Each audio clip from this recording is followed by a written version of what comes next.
Randy Fine, ya, Randy Fine itu anggota Parlemen Republikan, men-tweet di Oke. 11 Oktober, "If you go to Starbucks, you are supporting killing the Jews."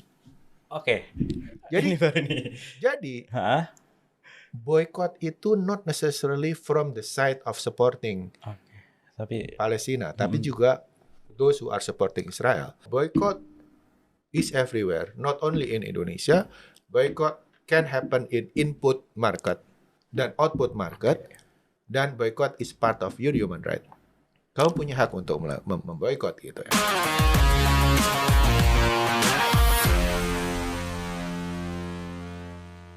Oke, selamat datang di podcast The Strategist Talk. Saya hari ini menjadi tuan rumah dan kita kehadiran tamu, yakni Pak Ibrahim. Selamat datang Pak Ibrahim. Bagaimana kabarnya Pak? Terima kasih. Assalamualaikum Fatah. Gimana kabar? Baik, terima kasih. Kabarnya baik. Pak Ibrahim, izin. Hari ini kan kita akan membahas mengenai apa yang telah ramai selama beberapa bulan terakhir, yakni mengenai konflik yang terjadi di Gaza, di Palestina. Nah, hari ini saya ditemani oleh Bapak, seorang ahli ekonom. Kita ingin membahas mengenai konflik yang ada di itu. Nah, tapi mungkin sebelum itu boleh nggak Bapak ceritakan mengenai latar belakang Bapak sendiri? Ya, terima kasih Fatah. Kita terakhir ketemu di kelas ekonomi digital tahun betul. 2022. Oke, jadi saya kebetulan lulus SMA ya, lulus SMA tahun 98. Kemudian S1 di FEUI. Waktu itu ada program pemerataan kesempatan belajar, disingkat dengan PPKB. Karena kalau nggak ada program itu mungkin sekarang saya tidak di sini gitu ya. Di tempat lain mungkin jadi santri atau jadi apa gitu. Kemudian saya lulus FEUI tahun 2002. 2004 saya lanjut S2, lulus 2006. 2008 saya dapat beasiswa ke Eropa, kemudian 10 tahun di Eropa, di beberapa assignment.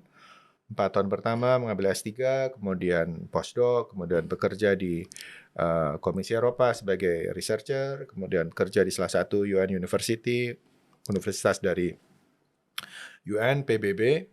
Kemudian kembali ke Indonesia 2018, mengajar, dan saya diminta untuk sedikit membantu di SKSG tercinta, Sekolah Kajian Strategik dan Global, dan tentunya suatu pengalaman baru karena diberikan tugas untuk belajar lagi ya, nggak hanya ngajar tapi nggak belajar lagi karena kita harus melihat terutama di konteks saya industri halal, logistik halal, kadang-kadang mengajar di kawasan Eropa tentang perekonomian Eropa dan Amerika, tentu masih mengajar di Fakultas Ekonomi sebagai tempat yang membesarkan saya. Jadi secara akademik itu aktivitas saya sekarang. Oke, terima kasih Pak Ibrahim sudah mengenalkan ya cerita Pak Ibrahim yang kalau misalkan saya rangkum sudah keliling dunia dong, ya. Lumayan keliling dunia dan sekarang pulang kampung ya.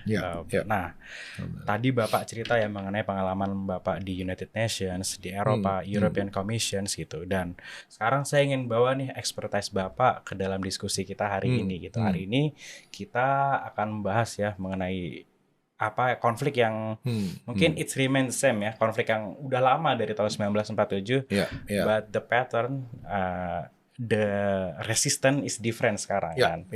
Kita mungkin melihat ya konflik antar Israel dan Palestina ini kan konflik yang sudah lama menyedot banyak perhatian, baik itu dunia timur maupun dunia barat ya, kalau misalkan pakai bahasanya Huffington's, clash of civilizations gitu. Nah, tapi nih secara ekonomi nih Pak, kebetulan expertise Bapak adalah in economics. Itu gimana sih Pak melihat konflik ini secara global Pak? Oke. Mungkin sebelum kita masuk ke ekonomi, of course ada ekonomi nggak bisa dipisahkan dengan dimensi yang lain ya, karena konflik Palestina, Middle East itu kan ada dimensi sejarah, dimensi politik ya, dimensi budaya, dimensi geopolitik ya, pertahanan keamanan dan sebagainya. Let's start this way, bahwa 7 Oktober 2023 itu adalah sebuah milestone yang baru ya. Tentu kita penuh dengan keprihatinan dengan tingkat katastrofi yang ada ya, berapa ribu orang meninggal. Tapi ada satu kemenangan yang didapatkan oleh kemanusiaan. Kita menyebutnya humanity prevails. Kenapa? Karena hal seperti ini tidak sekali terjadi. Ya, ini terjadi berkali-kali. Ada Nakba tahun 48, ada tahun 70-an, 80-an, sampai dengan sekarang. Bedanya apa? Di era digitalisasi ini, kamu belajar ekonomi digital ya, dengan adanya network effect yang sangat kuat, maka berita tentang Gaza ini bisa sampai ke seluruh dunia in more real time dan reflecting both sides. Nah, selama ini apa yang terjadi? Selama ini kita sangat tergantung oleh legacy broadcasters. Orang tergantung dengan apa yang diliput BBC, apa yang diliput oleh Fox News, apa yang diliput oleh CNN, dan itu kemudian dianggap sebagai universal kebenaran universal truth. Nah, sekarang orang punya sumber langsung dari TikTok ya, ketika wartawan-wartawan jalanan Palestina di Gaza mewartakan langsung gimana anak-anak kehilangan orang tua, displacement, sekolah dibom, Gaza di rumah sakit dibom. Itu menjadi suatu tonggak never ever happened before, yang kemudian bahkan memecah opini tentang Palestina di dunia barat. Never ever happened before. Ya, di Amerika sama. Ya, walaupun memang Amerika multi race ya, anggota DPR-nya ada Tayyip ya, Rashida Tayyip ya. Rashida Tayyip. Dia adalah anggota parlemen dari Palestina ya. Jadi dan juga Eropa. Artinya sekarang kita bisa melihat first hand really what's going on, dan itu juga berimplikasi kepada aspek ekonomi yang mungkin nanti akan kita bahas juga. Jadi that first point bahwa milestone ini luar biasa. Milestone yang sangat mahal, tapi saya yakin in the long run akan ada perubahan yang sifatnya struktural terhadap cara pandang kita terhadap konflik ini. Oke. Biasanya kan kita melihat di luar ya, boykot kan ke suatu perusahaan. Tapi yang Bapak maksud within company itu seperti apa? Ya, misalnya Starbucks. Oke, Starbucks itu the first couple of days sesudah 7 Oktober kemudian Israel melakukan serangan yang luar biasa, agresi yang justru menyebabkan banyak sekali kematian gitu ya. Yang terjadi adalah Starbucks Workers United, mereka menulis solidarity with Palestine on social media. Starbucks Workers United ini siapa gabungan dari 300 gabungan workers di 300 store di Amerika. Semacam apa ya kita sebut? Asosiasi buruh ya, asosiasi buruh. Benar. Nah, itu yang menarik. Yang pertama mengkondem adalah Starbucks community, Starbucks workers community, walaupun Twitternya sekarang dicabut ya. Twitternya karena pressure segala macam dicabut gitu. Nah, kemudian yang menarik adalah pada 11 Oktober 2023 ya. Bukan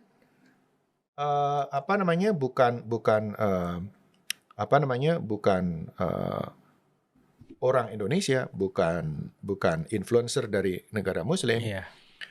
Randy Fine itu anggota parlemen Republikan, men-tweet di 11 Oktober, "If you go to Starbucks, you are supporting killing the Jews." Jadi boycott itu not necessarily from the side of supporting Palestina, tapi juga those who are supporting Israel. Karena waktu itu mereka berpikir bahwa si Starbucks workers community itu merepresentasikan Starbucks. Betul. Of course tidak gitu ya. Of course tidak, karena mereka cuma 300 dari berapa ratus ribu store-nya Starbucks seluruh dunia gitu. Oke, ini berarti beda ya sama boycott yang biasanya ya. Pasar input. Jadi ceritanya gimana? Ceritanya berbeda dengan di Indonesia. Indonesia I think mungkin 95% orang jelas lah kita pro Palestina gitu, pro humanity, pro Palestina. Kalau di Amerika kan mereka punya ikatan emosional dengan Jewish community yang sangat kuat karena mayoritas decision makers di parlemen, di media itu adalah Jews. Nah, sekali lagi seperti tadi saya jelaskan dengan rapid digitalization dan tools di mana orang bisa melihat what is really going on. Kemudian masyarakat itu terbelah, dan termasuk di kampus-kampus. Oke. Jadi di Harvard itu beberapa kali terjadi demo antara pro dan anti Palestina. Ya, lebih tepatnya pro dan anti serangan Israel. Oke. Ya. Nah, kemudian sampai dengan laporan dari ABC News ya, sampai dengan ada 30 organisasi kemahasiswaan di Harvard kemudian sign up menyatakan mereka tidak setuju dengan operation yang dilakukan oleh Israel, oleh IDF. Nah, kemudian apa yang dilakukan oleh Bill Ackman? Ya, Bill Ackman itu seorang direktur di hedge fund di Amerika yang punya yang punya link ke hampir seluruh CEO di sana. Berarti Bill Ackman part of Wall Street. Ya, part of Wall Street, part of business community yang sangat kuat di US. Apa yang dia katakan? Have been asked by a number of CEOs if Harvard would release a list of members of each of the Harvard organizations that have issued the letter yang support Palestina, we will make sure, we will kalimat verbatimnya adalah so as to ensure that none of us will hire any of their members. Ini boykot bukan? Boykot. It is boykot. Webster. It is boykot. Artinya apa? Orang yang berbeda mengekspresikan sesuatu dan karena dia punya power untuk menentukan monopsoni. Orang yang punya power untuk membeli atau tidak labor, dia tentukan pokoknya lu yang kemarin terlibat demo anti Israel di Harvard, pastikan nama lu tidak akan pernah kita rekrut. And can you imagine itu terjadi di perusahaan-perusahaan yang very powerful. Apa yang terjadi next day ya, kita bayangkan di BEM apa segala macam, anggota-anggotanya banyak yang resign. Organisasi kemanusiaan banyak yang kemudian menarik dukungannya. Itu kan mematikan aspirasi, right? Jadi intinya apa? Di segmen ini kita cerita bahwa kalau ada yang komentar, oh boykot dasar negara berkembang, nggak ngerti. You are wrong, my friend. Ya, it happens everywhere dengan motif yang berbeda-beda, gitu. Ya, Bill Ackman apa untungnya dia bilang? Apa motifnya dia bilang? Lu kalau demo Palestina lu nggak boleh direkrut dengan the whole CEO yang link dengan saya. Itu kan nggak benar namanya. Gitu. So it's part of your identity. Apalagi ini kelihatannya basically. Bill Ackman kalau misalnya kita pakai rational economy, Harvard graduate is very good. Top level, top tier gitu kan. Top tier, Tapi Bill Ackman bilang, "Enggak, lu nggak boleh masuk ke kita." Gitu. Itu kan ada selection. Bukan rasio ekonomi. Lebih tidak rasional lagi.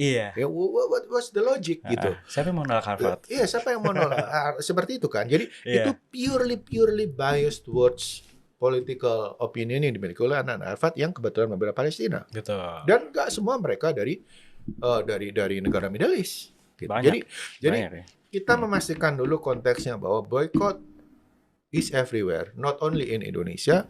Boycott can happen in input market dan output market, dan boycott is part of your human right.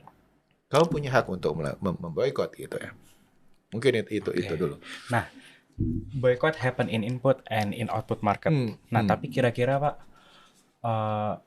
kalau misalkan dibandingkan dengan sebelum-sebelumnya, saya melihat boycott yang terjadi hari ini lebih dalam ya Pak, dampaknya gitu. Apakah sebenarnya ada nggak sih Pak, kalau misalkan saya lihat, apakah bakal seberapa jauh sih Pak dampak dari boykot yang ada dari kedua sisi dari mereka yang mendukung atau dari mereka yang menolak itu kepada business as usual multinational companies or those who attacked by boycott. Kalau kita ngelihat dimensi Indonesia sekali lagi this is my personal opinion. Saya tidak ketika saya bicara seperti ini saya tidak terafiliasi. Maksudnya ini my personal opinion. Saya tidak menyarankan, saya tidak melarang. Look, kita udah 3 bulan nampaknya saya tidak pergi ke restoran topi miring, saya tidak pergi ke restoran seorang pensiunan tua gitu ya. Saya tidak pergi ke restoran and we are survive. Jadi dampak bagi konsumen seperti kita punya choice, ya kan? Ya rasional, just rational behavior lah. Kita bisa punya choice. Di rumah misalnya, from household economic perspective, saya sama istri diskusi, iya ya kita jadinya pesan ke Mbak Farah jadi tiap hari nih. Yeah. By the way, Mbak Farah is somebody buka PO makanan. Hampir tiap hari nih. Terus kita sadar, ya juga ya, biasanya untuk spending A, B, C gitu ya. Dan sekarang kita local economic development. So basically, sebenarnya, ya mungkin ini perlu telaah yang lebih dalam. Sebenarnya ini akan menjadi zero sum game menurut saya. Dalam artian seperti apa, Pak? Orang akan lari ke tempat lain. Okay. Ketika kita mengurangi konsumsi di particular produk from restoran A, kita akan pindah ke restoran B. Betul. Jadi secara perhitungan makroekonomi, it will remain the same. Bahwa total household consumption di Indonesia akan tetap 53-55%. Gitu ya. Larinya kemana? Larinya biasanya ke toko, ke retail franchise A, B, C misalnya, saya ganti ke PO-nya Mbak Farah itu tadi. Misalnya. So what's the difference untuk makro? From macro level mungkin nggak begitu nampak gitu loh. Nah, the good thing adalah dari data Susenas, ya. Yuk, langsung masuk. Atau ini Pak, sebenarnya saya dari yang tadi pernyataan Bapak. Oke. Berarti kalau misalnya saya lihat krisisnya itu atau dampak atau boykotnya ini secara makro beda ya. Kalau misalnya kita lihat di krisis ekonomi, people tend to savings rather than tend to spending. Tapi ini bukan saya melihat lebih ke reallocate. Jadi lebih ke realokasi gitu, bukan terus stop spending. Kalaupun orang sekarang lebih precaution, itu dampak lain lah. Itu kan ya ekonomi condition itu kan influence many aspect kan. Ya, karena ada election, karena apa segala macam, orang mungkin wait and see segala macam. Itu harus kita isolate, itu problem yang lain. Cuman di yang sekarang itu kalau kita relate ke problem di Palestina adalah emotionally orang hanya reallocate. Dia mungkin nggak makan ABC yang mereka pikir we perceive atau they perceive ada bagian yang berkontribusi terhadap yang kita nanti bahas lagi ya. Kemudian mereka pindah ke tempat lain. So actually agregat levelnya mungkin akan sama saja. Sama. Nah, tapi gini Pak, bagaimanapun MNC companies di Indonesia kan terkena dampak ya. Ya. Nah, dan kalau misalnya kita lihat di sosial media, itu kan kadang kayak suka ada narasi gini. Oh, ini boykot bikin lapangan pekerjaan hilang atau apa gitu dan sebagainya gitu. Misalkan di salah satu medsos bilang, salah satu akun bilang misalkan ini boykot ini bukannya Israel yang bonyok tapi malah kita yang bonyok. Kita maksudnya kan orang Indonesia gitu kan. UMKM kita yang bonyok dan sebagainya gitu. Nah, tanggapan Bapak menurut ini perihal isu ini gimana nih Pak? Apakah memang benar-benar MNC companies ini the culprit atau pelakunya benar-benar, atau sebenarnya ya ada lah strategi yang hilang atau apa gitu? Ada beberapa cara pandang. MNC company terutama untuk food, restoran chain atau food and beverage in general itu secara ekstrim dibagi menjadi dua pendekatan. Yang pertama adalah perusahaan-perusahaan yang heavily chain dan perusahaan-perusahaan yang heavily franchised. Yang satu terkonsentrasi terpusat seperti Starbucks. Yang satu heavily franchise seperti McD.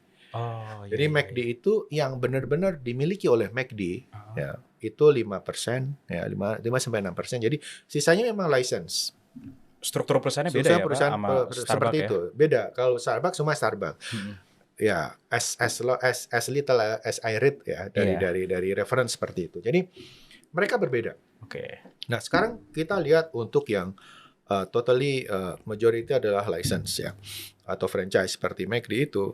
Sebenarnya mereka punya satelit ya yang bisa berbeda dengan headquarternya. Saya nggak tahu apa saja yang beda-beda, bisa beda atau nggak beda. Cuman McDonald the day ketika McD memberikan bantuan makanan ke IDF, pada saat yang sama McD di Middle East ya di Saudi Arabia, di Qatar, di Dubai, di Turki, itu langsung bilang we are disassociating ourselves dengan McD Israel. Oke. Jadi mereka udah bilang gitu. Jadi kalau misalnya saya lihat ya, McD ini antara satu di negara dengan negara lainnya, mereka bisa berbeda. Jadi McD Malaysia, they say mereka mengirim bantuan ke Palestina. McD Indonesia juga sama, McD yang lain sama.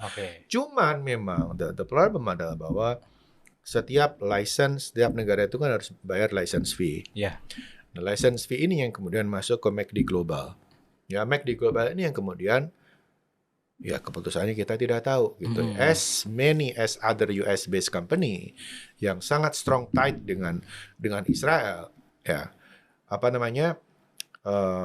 unavoidedly ya mereka mungkin akan spare. Saya coba cari berapa sih sebenarnya McD mengirim funding ke Israel. I couldn't find. Tapi mungkin ya somewhere di sana pasti ada gitu ya. Mungkin ada atau pasti ada gitu, sebagai perusahaan yang heavily di bawah punya ties kuat dengan Israel. Artinya apa? Memang masing-masing McD itu punya deregulated regulation gitu kali ya. Detailnya gimana saya nggak baca aturannya. Beda-beda. Nah sekarang gimana standpointnya? Ya benar, ya McD Indonesia ayamnya ayam dari Pak Jarwo misalnya ya. Karyawannya karyawan dari lokal kita gitu. Semuanya everything dari kita, bumbu dari kita. Tanah yang disewa tanahnya Haji Musa misalnya. Ya, everything is coming from us. Artinya apa? Artinya ini merupakan arena di mana license owner itu menurut saya harus lebih tegas kepada konsumen. Gitu. Dan di semua perusahaan-perusahaan yang tadi saya sebutkan, ya mestinya ada satu upaya ya untuk lebih tegas memposisikan bagaimana stand mereka terhadap konflik ini. Menurut saya demikian. Tapi kalau menurut Bapak sendiri Pak, dari yang sudah ada, Bapak ngeliatnya apakah itu sudah dilakukan atau belum ya Pak? Ya, sebagian sudah dilakukan. Ya. Tentu kalau kita lihat di Instagram, di sosial media beberapa perusahaan yang kita sebutkan tadi aksi donasi gitu ya. Kemudian misalnya aksi sumbangan ke Red Cross, bukan Red Cross, Palmerah. Bukan Palmerah, Bulan Sabit. Bulan Sabit ya. Misalnya. Tapi menurut saya it's my personal opinion. Itu belum cukup menurut saya. Kenapa Pak? Karena gini, di semua perusahaan-perusahaan besar seperti itu, ya, kita jangan dijadikan sebagai sasaran tembak. Kita means konsumen ya. If things happen dengan karyawan saya, maka kamu yang salah. Iya, itu saya suka ngeliat ya beberapa perusahaan. Nggak gitu caranya. Kalau sampai saya memecat karyawan saya, itu adalah salahnya konsumen yang tidak mau datang dan memboikot produk-produk kita. Menurut saya itu cara pandang yang salah. Menurut saya di era sekarang, the C-level ya. McD kan di sini di-own by big company lah ya. KFC juga sama misalnya. Terus they have to do something. The C-level should do something. Ya, saya jelaskan ya di struktur organisasi bisnis di suatu perusahaan itu seperti apa. Jadi kita nggak bisa imagine bahwa orang di struktur perusahaan seperti itu sama dengan orang punya karyawan di toko kelontong misalnya, atau punya karyawan di warung sate misalnya. It's more complex layer. Jadi salah satu fungsi manajemen di suatu perusahaan adalah risk. Ya, resiko itu biasanya di satu divisi sendiri, manajemen resiko ya, entah dia under compliance director atau under kepala divisi resiko. Yang pasti fungsi itu melekat pada fungsi board. Melekat pada fungsi board, entah nempel ke CEO-nya, direktur utama, entah spesifik di wakil direktur tentang resiko, entah masuk di BOD Mincuan, ya manajer, itu pasti ada. Nah, the fact bahwa you are US-based license company, beroperasi di negara yang mayoritas Muslim, di konflik seperti ini, kamu pasti punya apa yang disebut dengan profil resiko. Risk profile. Bukan harusnya, pasti punya. Karena setiap tahun itu perusahaan akan membuat, kita sebut sebagai semacam RPJM-nya. Ya, setiap tahun kita punya rencana setahun ke depan, di company itu kita ekspansi berapa, konsumen target apa, produk baru apa, itu didiskusikan. Ya. Every other month mereka akan mendiskusikan itu. Dan salah satunya adalah fungsi manajemen resiko itu. Ya, fungsi manajemen resiko itu pasti ada. Jadi sekali lagi ini adalah company, ya, ini company punya employees, punya konsumen, punya konflik besar di luar tata surya mereka gitu. Yang mempengaruhi Yang mempengaruhi. Nah, seakan-akan sekarang spotlightnya di konsumen. Konsumen itu kalau boykot kita bakal ini nih layoff karyawan. Enggak dong. That's the reason you are paid. Itu reason kalian dibayar mahal di C-level adalah to think bagaimana menyelesaikan masalah seperti ini. Ya of course kalian pasti ngerti lah. Kamu perusahaan US based di Muslim country gitu. Kamu ngerti nature marketnya seperti apa. Kamu ngerti gimana shifting demand terjadi. So what company should do adalah jangan kemudian menurut saya jangan kemudian teriak-teriak pemerintah, menyalahin konsumen. Tolong dong itu konsumen di encourage buat beli, nggak bisa kayak gitu. You have to do your part to negotiate ke global level, to communicate. Ya, gimana caranya communicate lah. Misalnya ngomong we are disassociated dengan global McD pada saat ini. McD Middle East ya. Kayak McD Middle East misalnya. Atau kita kita tidak terhubung sama sekali, atau misalnya I don't know how the arrangementnya seperti apa ya. Misalnya I don't know ini works atau nggak works.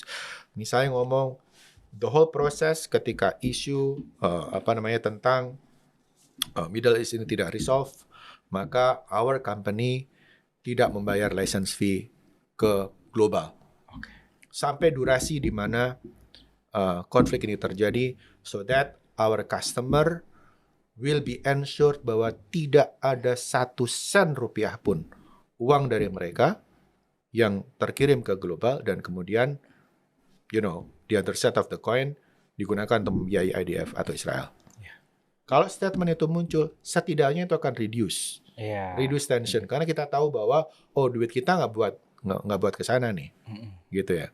Statement itu harus muncul dulu, dan itu fungsi dari C-level, itu fungsi dari manajemen gitu. Jangan semuanya ditekan ke konsumen, itu nggak fair namanya. Berarti kerugian yang dialami oleh perusahaan-perusahaan MNC itu sebenarnya bisa dimitigasi ya?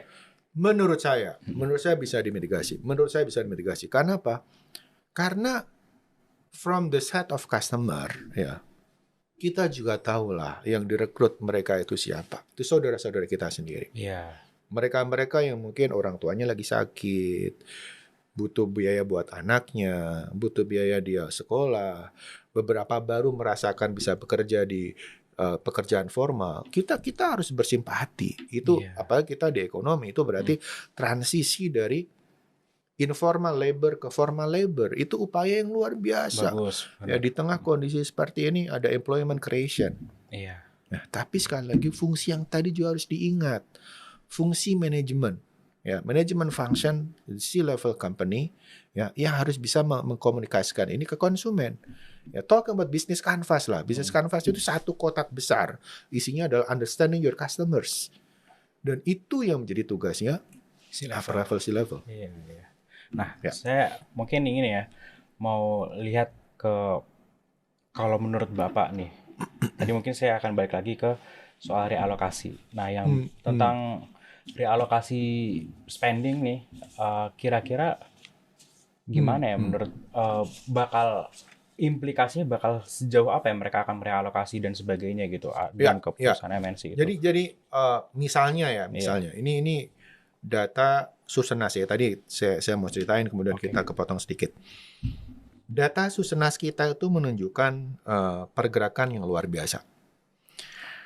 Kita dulu belajar di ekonomi bahwa negara yang maju itu dia akan lebih banyak non-food consumption dibandingkan dengan food consumption. Ya kan? Kemudian kalaupun dia masuk di food consumption, maka dia akan lebih masuk ke restoran dibandingkan dengan masak sendiri. Indikatornya gitu.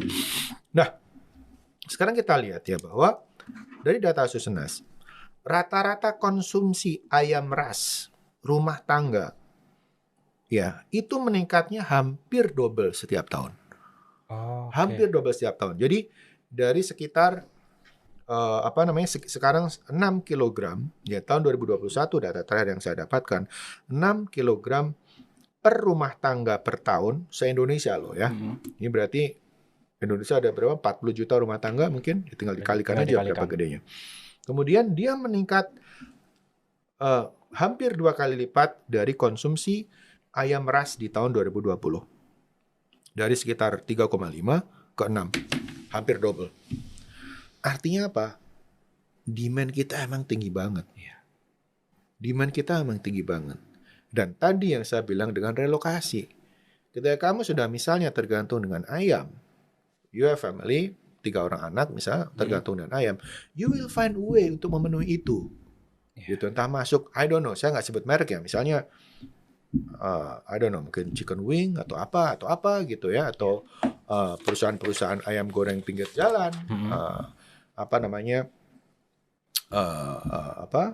perusahaan-perusahaan yang tidak harus dari license company gitu.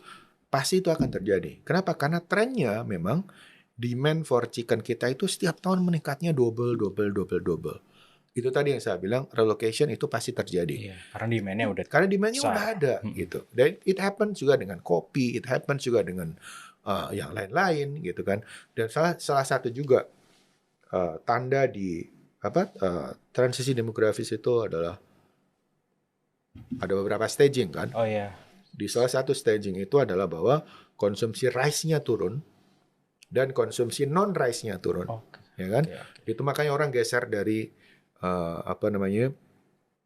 beras ke burger misalnya. Itu kan juga dari beras ke gandum, ke roti. Itu juga secara ilmu ekonomi itu juga transisi gitu ke arah yang peningkatan. Nah, karena itu terjadi, otomatis dia akan cari yang lain gitu, entah lokal, entah apa gitu. So that's relocation. It does not mean ketika boycott itu masyarakat berhenti mengkonsumsi jenis barang itu, tapi they will find a way lah. Kalau anak-anak di rumah biasanya, Bu ayam, ya try away lah, something else untuk mendapatkan nutrien yang sama. Mungkin itu. Jadi kalau balik lagi ya, saya coba kombinasikan antara tadi informasi soal data Susenas ya dengan yang strategi perusahaan tadi. Sebenarnya perusahaan simply ya, kalau misalkan saya lihat perusahaan memang tidak mengambil langkah yang tepat untuk menjaga demand yang meningkat terus ini ya, ketika kasus. Nah, kalau menurut Bapak nih, saya mau lihatnya moving forward ya dengan strategi perusahaan yang sudah diambil beberapa saat terakhir dan sebagainya. Mungkin nggak sih Pak, perusahaan-perusahaan MNC yang merugi ini itu bisa kembali ke kondisi bisnis as usual? Ya. Saya kasih catatan dulu ya. Kita belum tahu merugi atau tidak. Karena tahun buku Q4 itu belum keluar. Jadi Q4 itu mungkin baru keluar di Februari, Maret gitu, baru kemudian complete picture-nya bisa kelihatan. Atau late Januari mungkin yang kelihatan. Jadi we don't know yet ya. Memang beberapa yang tadi kita sebutkan itu di Q3 bahkan sebelum konflik pun mereka agak turun karena memang masyarakat sendiri spendingnya agak turun ya. Agak turun karena satu dan lain hal ya. Jadi menurut saya this is the test. Ya, this is the test for management bagaimana menyikapi hal ini. Jadi back to the question yang tadi kita udah bahas ya, bahwa let's say kayak McDonald. McDonald itu secara revenue itu lebih tinggi didapatkan oleh their own operating company. Yang cuma 5% tadi kontribusi revenue tinggi banget. Ya. Tapi kalau mereka kurangi dengan COGS, ya, akuntansi satu nih, cost of goods sold-nya, itu akan lebih rendah daripada mereka terima license fee. Makanya kenapa kemudian McDonald misalnya itu heavily into license, karena emang duitnya lebih banyak dari license. Walaupun revenue-nya revenue-nya lebih banyak dari kalau mereka operating sendiri. Ya mending gue tinggal nunggu license dong daripada kita operating dan kemudian nggak ini.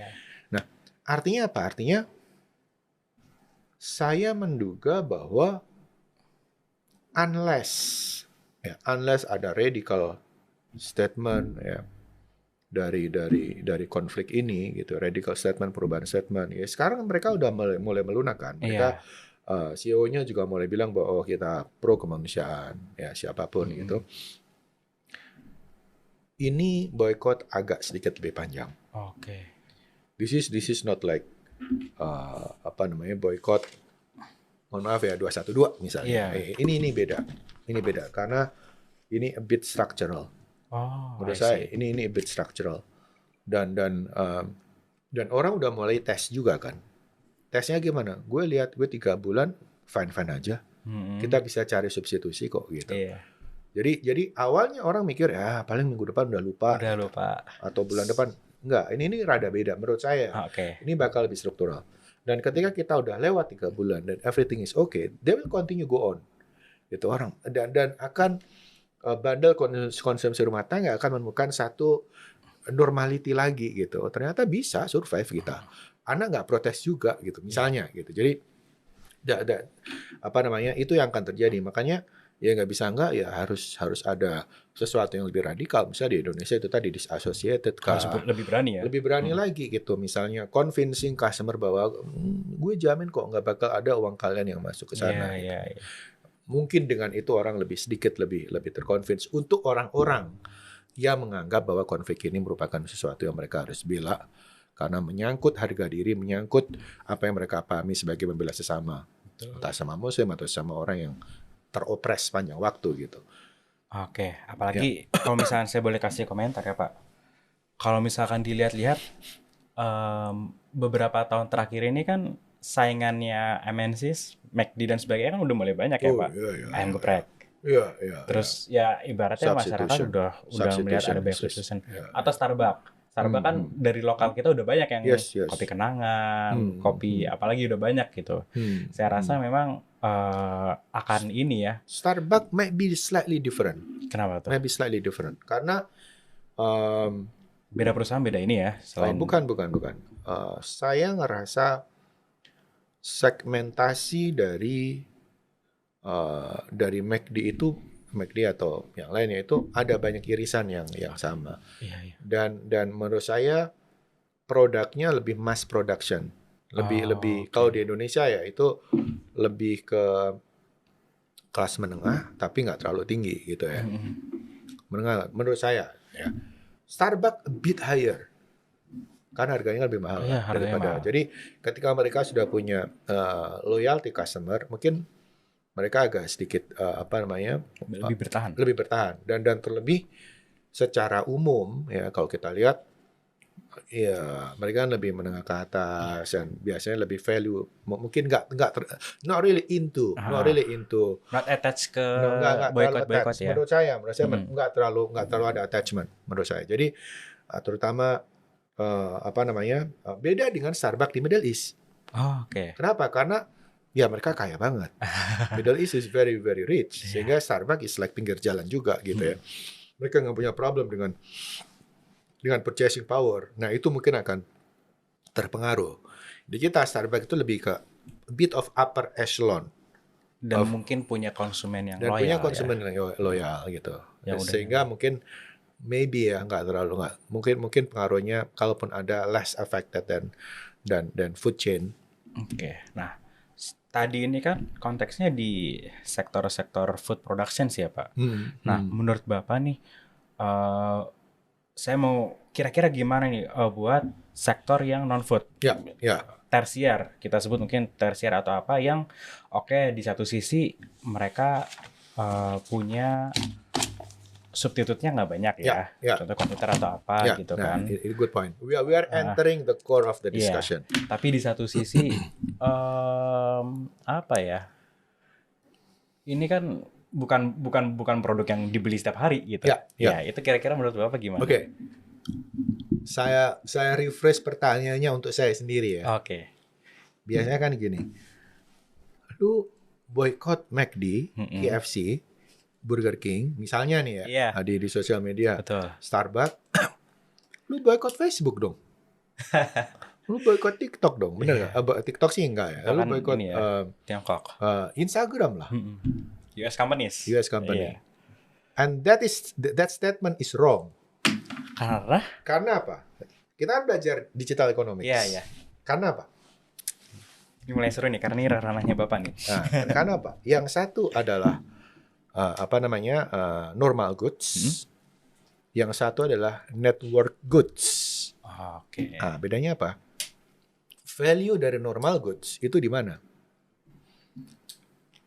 Bisa dipakai sehari? Bukan, nilai yang kita dapatkan dari normal goods adalah ya barang itu sendiri. Iya. Ya kan? Barang itu sendiri ya burger. Ayam ya ayam gitu ya. That's the value. The value of digital product adalah network. Iya. Kita ikut-ikutan teman. Efeknya, kita ikut-ikutan. Jadi yang mendukung value dari network, who is the owner of the value of the network? Siapa? The owner of the value of burger adalah perusahaannya. Iya. The owner of the value of product adalah digital product adalah konsumen. Kita semua gitu. Jadi nggak fair. Itu padanan yang salah. That's why orang harus belajar digital ekonomi biar tahu network effect itu apa. Jadi yang berkontribusi dari pembentukan value of Facebook dan Instagram adalah usersnya, bukan barangnya, gitu ya. Jadi kenapa mereka tumbuh? Karena kita, karena couple of billion people yang kemudian menggunakannya sehingga network size-nya meningkat, login, switching cost-nya tinggi, orang nggak bisa gerak dan sebagainya. Tapi kontributor utama dari pembentukan value adalah kita. That's why kita berhak untuk menggunakan at any time. Karena itu milik kita. Value-nya dari kita gitu. Platformnya mereka yang bikin. Value-nya adalah itu tadi yang kita pelajari, ada network effect ya. Ketika semakin banyak pengguna, then we value product higher. So the value generator-nya adalah kita. That's why there is no reason buat kita untuk quit dari platform tersebut because we create in the creation of the value. Berarti strategi boykotnya beda ya, Pak? Beda, strategi boykotnya beda. Dan untuk network produk kita nggak perlu boykot. As we are part of the ownership ya dalam pembentukan value-nya. Gitu. Dan juga tentu alasan lain adalah kalau kita boykot kita nggak punya informasi, kita nggak punya platform untuk voicing. Itu pun udah diboykot loh. Itu pun udah diboykot. Kenapa? Karena mereka punya standar menurut aturan community bahwa posting kalian adalah posting yang gini-gini. Itu namanya tidak net neutrality. Justru mereka yang melakukan boykot terhadap kita. So cara boykot di network effect adalah bukan kita keluar, tapi mereka melakukan filtering. Ini sesuai, ini enggak. Walaupun sekarang agak beda ya. Sekarang menurut saya lebih fleksibel. Sekarang Instagram pun fleksibel. Kenapa? Karena value-nya di kita. Karena value di kita. Dua, karena apa? Karena apa? Karena ada alternatif. Karena alternatif. Kalau lu main terus di banning, orang mungkin lari ke TikTok semua. Orang lari ke sosial media yang lain gitu. So that's the good thing. Makanya Nikki Haley ya salah satu orang yang sangat powerful dan sekarang lagi running for president juga bilang bahwa TikTok is very dangerous. Sekarang nggak bisa. Nah, mereka mau nge-banning TikTok gitu. Dia usul mau banning TikTok. So you are going backward. Basically kamu jadi Kim Jong Un sekarang. Kalau satu media kamu stop karena you are not able to control the truth. Ya itu berarti kita balik ke belakang dong. Gitu. Wah, ini menarik nih. Nah sekarang saya bertanya nih, oke lah kita nggak bisa boykot sektor-sektor yang digital gitu kan. Tapi menurut Bapak nih, sejauh apa sih kita bisa pakai ini nih, bisa menekan provider, kita sebagai konsumen bisa menekan provider untuk keep the information remain flows. Ya, for that is possible. Saya cerita apa yang nggak possible, apa yang possible. Kita dulu pernah melakukan satu kajian.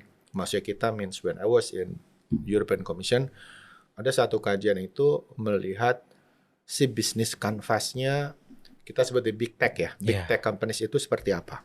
Microsoft, Google gitu ya. Itu seperti apa? Amazon gitu ya.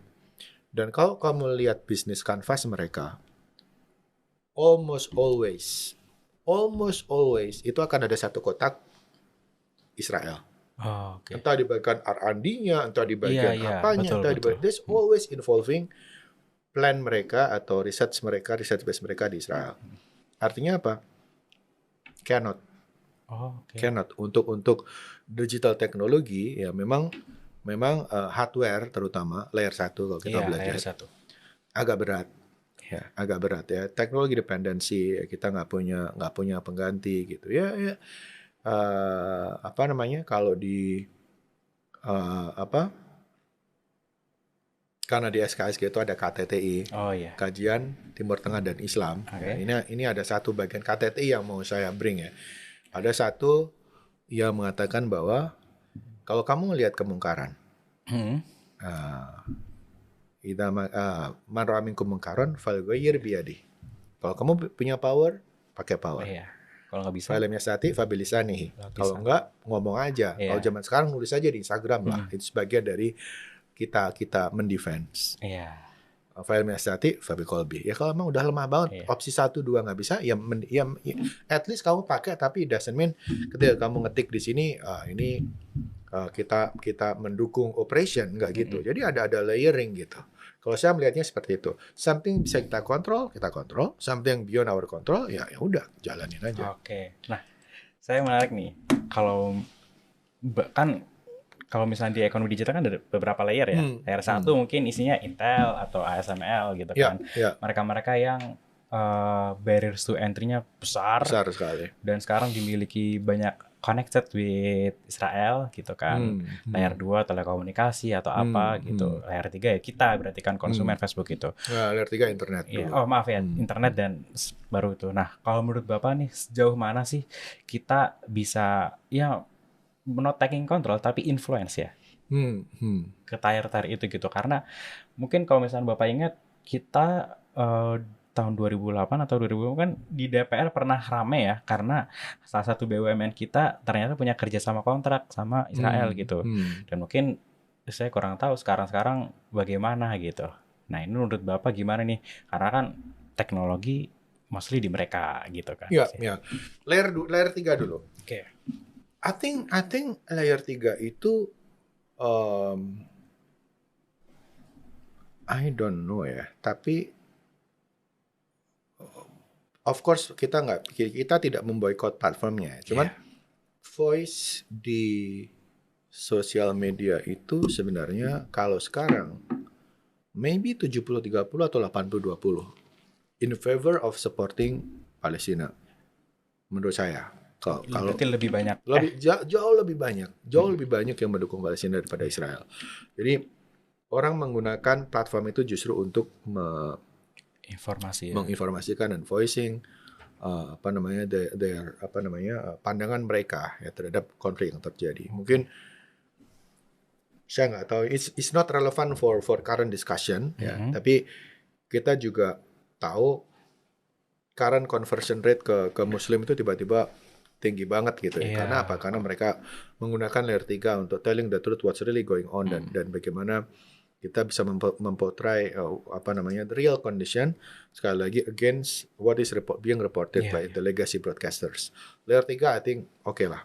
Kita bisa isolate itu arena di mana pertempuran itu terjadi, pertempuran idea dan sebagainya. Layer 2 itu kan telekomunikasi. I don't think kita bisa berbuat banyak ya karena terdapat teknologi yang kan kalau kita nggak suka sesuatu dengan layer 2, layer 1 itu kan nggak mungkin besok kita bikin penggantinya. Karena ada barrier to entry tadi. Jadi at least layer 3 itu menjadi domain yang adu argumentasinya terjadi sehingga memberikan at least penyadaran bagi masyarakat. By the way, layer 3 itu ya internet, segala macam, platform, sosial media. Untuk layer 2, layer 1, I don't think there will be solution. Bahwa kita tetap akan tergantung dengan produk-produk mereka gitu. Oke. Nah, sekarang mungkin akan masuk ya ke pertanyaan-pertanyaan akhir dari saya ya. Kalau menurut Bapak nih, boykot ini kira-kira gimana ya Pak caranya biar kalau misalkan tadi Bapak komentar udah lebih struktur atau apa gitu, tapi bahasa saya mungkin bisa lebih tepat arah gitu, karena ya ini untuk memitigasi adanya dampak di kita misalkan gitu kan. Meskipun sebenarnya tadi kesalahan manajerial kalau kita lihat ya.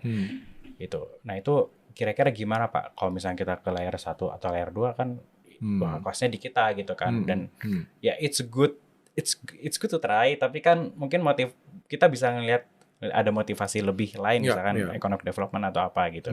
Tapi ibaratnya nih, how to win the game without cost us enough. Good point. Mungkin kita harus menjelaskan dulu ke pemirsa ya bahwa di digitalisasi itu ada layering kan. Tadi Fatah menjelaskan layer 1, layer 2, layer 3. Layer 1 means hardcore hardware infrastructure, ya, teknologi infrastruktur, ya. Layer 2 itu telekomunikasi, layer 3 itu internet, apps dan sebagainya. Oke, menurut saya sejatinya ini adalah suatu window juga untuk kita sadar maybe it's time for us, especially in first layer of digitalization, to develop our own. Tapi kan itu nggak gampang gitu ya. Mungkin sekedar trigger untuk kita lebih fokus untuk meningkatkan R&D, meningkatkan inovasi yang leading towards improvement di layer 1 kita gitu. Tiba-tiba punya domestic company yang kuat di infrastruktur, di network dan sebagainya. But it does took some time, ya kan? It took some times. Jadi nggak bisa lebih dari itu menurut saya. Oke. Tapi di luar itu, ya di luar digital product ya itu tadi bagaimana agar tepat sasaran tadi harus ada mitigasi. Menurut saya tetap harus ada mitigasi. Seharusnya, walaupun konsumen mampu melakukan melakukan boycott as long as they want, ya nggak harus seperti itu dong. Harus ada suatu solusi untuk memitigasi. Ini sama-sama kita sendiri kok sebenarnya. Ya, karyawannya tetangga kita, ayam dari supplier dari kita, slaughtering house RPA kita gitu ya. Jadi ya solusinya sekali lagi manajemen terutama di franchise Indonesia mesti mengkomunikasikan bahwa they have to understand. I mean they have. Saya yakin mereka sudah paham bagaimana market Indonesia ya, emotionally gampang shifting, emotionally gampang mudah kecewa dengan hal yang sifatnya religion, sifatnya operation gitu ya.